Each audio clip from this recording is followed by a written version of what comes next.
इतने फलाने दोस्त से कहना है उसने दे देने, इतने फलाने रिश्तेदार से कहना है उसने दे देने, इतने फलाने से कहना है उसने दे देने। ये सारी कापी बना के मकान शुरू कर लिया। जो रोज कहता था ना कोई हुक्म हो जाते दसी, सबसे पहले उसको कहा मियाँ पैसे चाहिए। वो कहता हो कल ही मुंडा टोरे है, कहते तू परसों 10 दाते लब जाने सन। मैं आपको अपने तजर्बे की बात बता रहा हूँ। ये लोगों का ख्याल होता है ना कि आप स्टार्ट करें फलाना काम, हम आपके साथ, अल्लाह का ही कोई निज़ाम है, वो बिल्कुल भी नहीं साथ। लेकिन ऐसा नहीं है कि कोई साथ नहीं होता, अल्लाह ताला बड़े असबाब पैदा करता है, वहां से देता है जहां से गुमान भी। हमारा ये ज़हन बन जाता है हम सारी अपने ही साथ, कौन आपके साथ चलेगा, सवाल ही नहीं पैदा होता।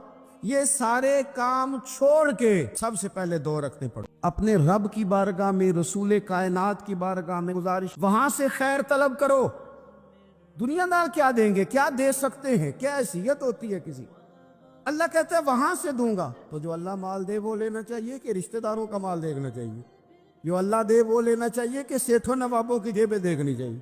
जो अल्लाह दे वो कबूल करना चाहिए या देखना चाहिए कौन सा आदमी कहां पहुंच गया? छोड़ो, अपनी मट्टी पे चलने का सलीका सीखो। किसी के संग मर पे चलोगे तो फिसल जाओ। अल्लाह से चाहे, अपनी तवज्जुहात का मरकज रब रसूल की जात पर बनाए, फिर आप महसूस करेंगे कि बड़ी जल्दी अल्लाह ताला की मदद आने लगी है। कभी आप सिर्फ कह देना मेरा रब मेरे साथ है, इस लफ्ज में इतनी ताकत है कि दुश्मन वैसे ज़ेर हो जाता है। जिंदगी में किसी से भी लड़ाई हो, अच्छी तरह सोच लें कि अल्लाह उस तरफ है या इस तरफ है। अगर आप ज्यादती पे हैं तो फिर रब मजलूम की जानिब है। अगर अल्लाह की मदद आपके साथ है, दुनिया की कोई ताकत आपको गिरा नहीं सकती। और अगर आप मजलूम के मुकाबले में जालिम बन के आप खड़े हो गए हैं और आपने रवैया वो इख्तियार किया है कि जिसमें मदद नहीं आएगी, तो फिर याद रख लें कि आप कोई भी हैं, कहां भी हैं, आप कमजोर हैं। ताकतवर थे इब्तदाए इस्लाम में, जाहिरी ताकत थी कुफारे मक्का के पास, वो डंडों से मारते थे गरीबों को, उनके हाथों में डंडे थे। पर खुदाई ताकत इन मजलूमों के साहिब जुरकानी ने लिखा है, हजरत जुनैरा रदी अल्लाह, लौंडी है, गरीब है, माड़ेदा की काम मोहम्मद नास जाना यारो, गरीब सादी बीबी और लौंडी कनीजा, मुशरक की कनीजा, तीनों ने कलमा पढ़ लिया। वो डंडों से मारता, दुर्रों से मारता, तकलीफ देता। हजरत जुनैरा रदी अल्लाह ताला अन्हा को इतना मारा, इतना मारा। अब आप एक और पहलू पर भी गौर करें, मार भी पड़ रही है पर खुदा इधर ही है, अल्लाह की मदद इधर ही है। रब कहता है कि पहले तू सब्र करना, इन्नल्लाह मास साबिरीन, तू सब्र करेगा तो फिर रब की मैयत मिलेगी। जरा ठहरना, तो थोड़ा डटना। इन्नल्लज़ीना क़ालू रब्बुनल्लाहु सुम्मा इस्तक़ामू ततनज़्ज़लु अलैहिमुल मलाइका, तू कह अल्लाह मेरा रब है, फिर तू पहले डट, पहले तूने डटना है। सुम्मा इस्तक़ामू, जो डट गया, ततनज़्ज़लु अलैहिमुल मलाइका, डटने वाले के लिए मदद आती। पहले थोड़ा ठहरना पड़ता है, पहले थोड़ा सब्र करना पड़ता है, हौसला करना पड़ता, उसके बाद मदद आती। मार पड़ रही है, मारा जा रहा है। हजरत जुनैरा को उनका मालिक जो है जाहिरी आका, वो मार रहा है। ये कनीजा है, इतना मारा, इतना मारा, उनकी बिनाई चली, नजर आना बंद हो गया। अबू जहल आया और कहने लगा, जुनैरा देखा ना हमारे बुत तेरी आंखें ले गए, माज़अल्लाह, लातो मनात हमारे बुतों ने तुझे अंधा कर दिया। नहीं है कि बीबी रोती जा रही है, रोती जा रही है, मायूसी मायूसी, माज़अल्लाह, परेशानी, गरीबी बड़ी है, पूछने वाला कोई नहीं, ये बातें नहीं। क्या जुमले हैं खातून के, क्या लफ्ज हैं। अबू जाल ने तंजिया कहा, माज़अल्लाह, कहने लगा देखा ना हमारे बुतों ने तुझे अंधा कर दिया। तो जनाब जुनैरा आंखों की बिनाई गई है, रात को गई है, दुख अभी ताजा है, लेकिन अल्लाह पे जो तवक्कुल है, अपने मालिक से जो रिश्ता है, वो इतना मजबूत है, इतना ताकतवर है, उसमें इतनी गहराई है कि हजरत जुनैरा बोल के ना इतनी कुव्वत से बोली, इतनी ताकत से बोली कि पूरे कुफर पर लर्जा तारी हो गया। फरमाने लगी, तुम्हारे पुतों की क्या औकात है कि वो मेरी बेनाई ले जाएं? ये मेरी रब की हिकमत का तकाजा है।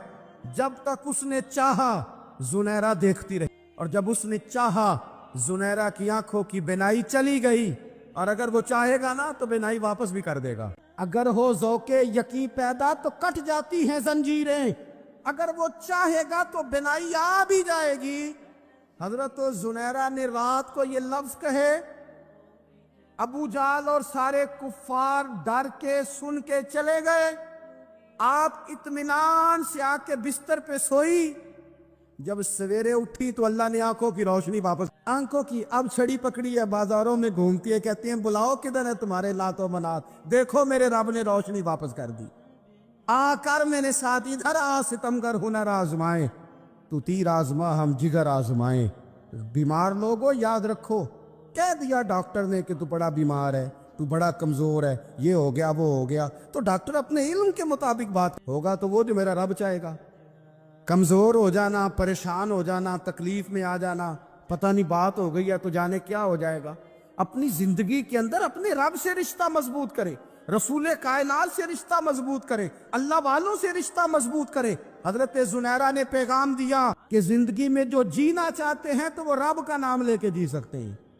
जो अपनी जिंदगी में खुशियां देखना चाहते हैं तो रसूलुल्लाह के नाम पर खुशियां देखी जा सकती हैं। तवक्कुल की बुनियाद पर बंदा खुशियां ले सकता है। और अगर इंसान में तवक्कुल नहीं है तो फिर वो इस काले जादू से भी डर रहा है, वो नीले से भी डर रहा है, वो पीले से भी डर रहा है, वो फलाने से भी डर रहा है, वो मेरे खिलाफ फलाना रिश्तेदार साजिश कर रहा है तो डर रहा है, फलाना मेरे बारे में ये कर रहा है तो डर रहा है, वो पता नहीं दुनिया इधर हो जाएगी तो क्या हो जाएगा, उठ बांध कमर क्यों डरता। फिर देख खुदा क्या करता है। तो इस सारी गुफ्तगू का निचोड़ आपको ये अर्ज किया है। सबसे पहले तो ये कि मैदानों में मदद भी अल्लाह की, रिस्क में मदद भी अल्लाह की, फसलें खुश्क हों तो मदद फिर भी अल्लाह करे, तो फिर सारी मदद, और अगर इंसान बीमार हो तो फिर भी मदद अल्लाह की। तो अपने अल्लाह की जानिब तवज्जो को, आप अल्लाह से मदद के सवाली बने। तिरमिजी की एक हदीस है, मैं आपको ज़िंदगी का तजर्बा बताता हूँ कि जब मैं बड़ा परेशान होता हूँ तो ये वाली रवायत खोल लेता हूँ, मज़ा देती है। मेरे नबी पाक अलैहिस्सलाम ने फरमाया, अपने दुख सेठों नवाबों को ना कहना, मालदारों का ना कहना, वरना अल्लाह तुम्हें कभी गनी नहीं करेगा। फरमाया अपने दुख अपने रब की बारगाह में अर्ज करना, जल्दी करे या देर से करे अल्लाह तुम्हें लोगों से बेनियाज कर देगा, अल्लाह तुम्हें गनी कर देगा। रात को बैठो ना। इमाम गजाली से किसी ने पूछा, इमाम गजाली से, कि हुजूर अल्लाह का बंदे से राजी होना कमाल है या बंदे का अल्लाह से राजी होना कमाल है? तो इमाम गजाली मुस्कुराए, फरमाने लगे रब तो बड़ा ही मेहरबान है, वो तो बड़ी जल्दी राजी हो जाता है। वो तो मस्जिद में आके तौबा करे तो अल्लाह राजी, किसी यतीम के सर पे हाथ फेरो तो अल्लाह राजी, वो तो किसी अंधे को रास्ता दिखाया तो अल्लाह राजी हो गया, वो तो तवाइफ ने कुत्ते को पानी पिलाया तो अल्लाह। इमाम साहब फरमाने लगे ये बंदा है जो अल्लाह से राजी नहीं होता, जिसके पास औलाद नहीं वो कहता है चलो एक बेटी मिल जाए तो मैं राजी हूँ, बेटी मिल गई तो कहता अब एक बेटा भी मिले तो फिर राजी हूँ, फिर कहता है ये दोनों अच्छी तालीम हासिल कर ले तो फिर मैं राजी हूँ, फिर कहता है ये बहुत ज्यादा पैसे कमाए तो फिर मैं राजी हूँ। बहरहाल राजी होता, लेकिन जो राजी हो जाता है ना, अल्लाह अकबर, जो अल्लाह से राजी सुखी बड़ा रहता है, सुकून में बड़ा रहता है, मुतमईन बड़ा रहता है। जो समझ लेता है ना कि जो मेरे रब ने बेहतर समझा वो मेरे अल्लाह ने मुझे। मैं कभी कभी सोचता हूँ कि यार हजरत बिलाल हबशी ने कोई ओहदा नहीं मांगा सारी जिंदगी, उन्होंने नहीं कहा मुझे भी एक सूबे का गवर्नर बनाओ मेरी भी खिदमत है, मुझे भी वजीर खजाना बनाओ मेरा भी कुछ बनता है। एक दफा नहीं कहा सैयदना बिलाल हबशी रदी अल्लाह तआला अन्हु ने कि मेरी भी कोई ड्यूटी ऐसी होनी चाहिए कि मुझे चलो सिपा सालार ही बना दिया जाए। सारी जिंदगी मस्जिद में झाड़ू दिया तो उसी पे राजी रहे, सारी जिंदगी महबूब के मेहमानों का लंगर पकाया तो उसी पे राजी रहे, सारी जिंदगी मेरे महबूब अलैहिस्सलाम के बच्चों की नौकरी की तो उसी पे राजी रहे, राजी बिर्रिज़ा रहे। हज़रत सैयदना मूसा अलैहिस्सलाम ने अर्ज़ की कोहे तूर पे जाके, मौला मेरी कौम पूछती है कि कोई ऐसा काम बता जो हम करें तो तू हमसे राजी। हज़रत मूसा की कौम का ख्याल था कि तहज्जुद का हुक्म आएगा तो पढ़ेंगे, सदकात का हुक्म आएगा तो देंगे, जिहाद की बात होगी तो करेंगे। कुछ जो नेक लोग थे उनमें से उन्होंने ये पैगाम दिया कि मालिक हमें बताए कि वो किस काम पे राज़ी होता है, हम वो काम करें ताकि अल्लाह हमसे राज़ी हो जाए। हज़रत मूसा कलीम कहते मैंने अर्ज़ की मौला मेरी कौम पूछती है कि कौन सा ऐसा काम करें कि तू राज़ी हो जाए।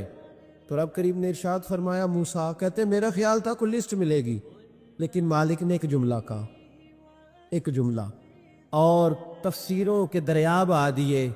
अर्श के मालिक ने फरमाया मूसा उनसे कहो जाके कि वो मुझसे राज़ी हो जाए, मैं उनसे राज़ी, मुझसे राजी हो जाए। बंदे अल्लाह से राजी ही नहीं राजी होते, अल्लाह की रजा पे राजी रहें। मालिक के फैसलों में अपने दिल में कोई बोझ महसूस ना करें। अपनी जिंदगी अल्लाह के फैसलों, देखे ना, जो माँ बाप अल्लाह ने बड़े अच्छे समझे वो हमारे लिए, वो अल्लाह ने हमारे लिए जो उसने हमारे हक में बड़े, जो बहन भाई, अल्लाह करे आपको समझ आए, जो बहन भाई उसने हमारे हक में बड़े अच्छे समझे वही बहन भाई उसने हमें अता किए। जिस बीवी को उसने हमारे घर के गुलशन में बेहतर समझा उसको ला के उसने हमारे आंगन में बिठाया, और जो औलाद उसने हमारे लिए बाइस इफ्तिखार समझी वो औलाद उसने हमें अता फरमाई। हजरत नूह अलैहिस्सलाम का बेटा काफिर हो गया, पर किसी जगह उन्होंने शिकवा नहीं किया कि मालिक ये काफिर क्यों हुआ। अल्लाह के कब्जे में है ना दिल, फेर सकते हैं ना, मुकल्लिबुल कुलूब है। लेकिन हजरत नूह ने दुआ अल्लाह की रजा पर राजी रहे। समझो कि मेरे हक में जो बेहतर था मालिक ने वो चीज मुझे अता कर दी। हम ये सोचते ही नहीं कि हमें नहीं पता हमारे हक में बेहतर क्या है, हमारे रब को पता है।